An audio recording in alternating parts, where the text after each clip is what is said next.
Officials in Moscow say hundreds of Ukrainian drones have targeted the city in what appears to be the largest attack on the Russian capital so far in the war.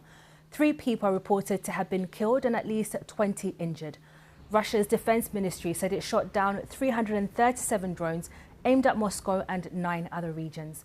Apartment buildings were among the buildings hit, along with a railway line. 4 airports were forced to close. Ukraine has yet to comment. It came ahead of talks being held today in Saudi Arabia, where US and Ukrainian officials are discussing the route to a possible ceasefire.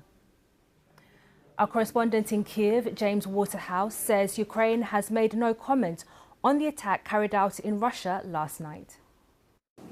Well, you'll never hear anything official when these attacks are carried out by Ukraine. It seems to be an unprecedented scale of attack, where drones typically manufactured inside Ukraine were used on up to 9 provinces, according to Russian officials. More than 300 were intercepted, we are told, including more than 70 in the capital, Moscow. And for Ukraine, the goal of these attacks is to bring this war, Russia's invasion, to the doorsteps of those Russians who may choose to turn a blind eye or who may not be aware of exactly what is going on. And the timing is also pertinent because it, as you say, an aerial ceasefire, a pausing on drone attacks, is something Ukraine is proposing in these peace talks in Saudi Arabia.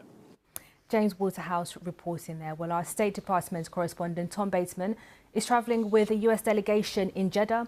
I asked him for a sense of the atmosphere there ahead of those crucial talks. Well, it's certainly pretty positive, actually, the mood among the Americans here in Jeddah. In the last few moments, Marco Rubio, the Secretary of State, walked past me just here on his way into the meeting with the Ukrainians. I asked him for his expectations for it. He gave a thumbs up and said it'll be good.